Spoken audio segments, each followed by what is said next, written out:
US और Iran के बीच अप्रैल के 7 से 8 को घोषित 2 हफ्ते के सीज़फायर ने दुनिया को 28 फरवरी के बाद पहली बार राहत दी है, जब इजरायल की सेनाओं ने ऑपरेशन एपिक फ्यूरी शुरू किया था।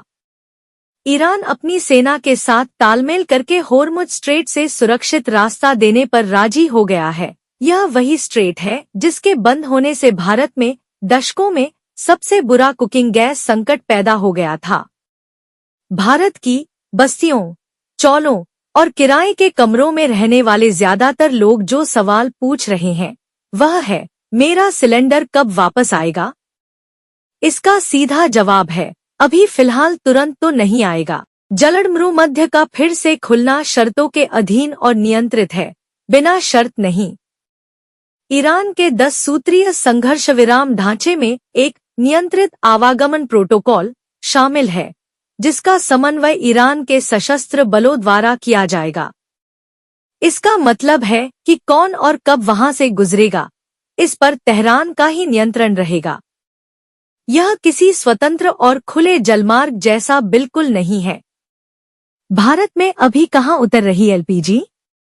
सीज़फायर से पहले भी भारत काफी सावधानी से आगे बढ़ रहा था। भारत के झंडे वाले 8 एलपीजी कैरियर अब जलमरूमध्य को पार कर चुके हैं। आपूर्ति की कमी को दूर करने के लिए खाड़ी में फंसे उन जहाजों को प्राथमिकता दी जा रही है जो एलपीजी लोड कर रहे हैं।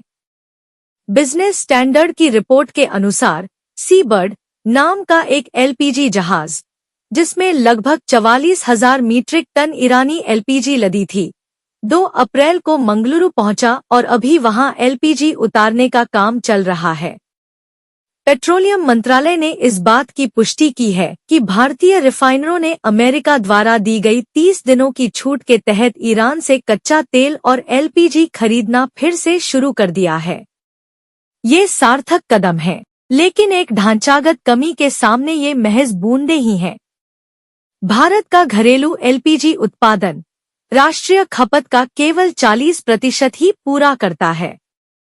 बाकी 60% आयात किया जाता है और allprice.com के अनुसार इस आयात का 90% हिस्सा आमतौर पर होर्मुज के रास्ते ही आता है। जो पाइपलाइन 39 दिनों तक बंद रही हो, वह हफ्ते में फिर से नहीं भर जाएगी। ORF ऑनलाइन के अनुसार आपातकालीन शक्तियों के तहत घरेलू रिफाइनरी उत्पादन में 25% की बढ़ोतरी के बावजूद भारत में एलपीजी की कुल उपलब्धता सामान्य 100 यूनिट के मुकाबले लगभग 56 यूनिट ही थी, और यह स्थिति तब थी जब आपातकालीन आयात और मांग में कमी को इसमें शामिल नहीं किया गया था।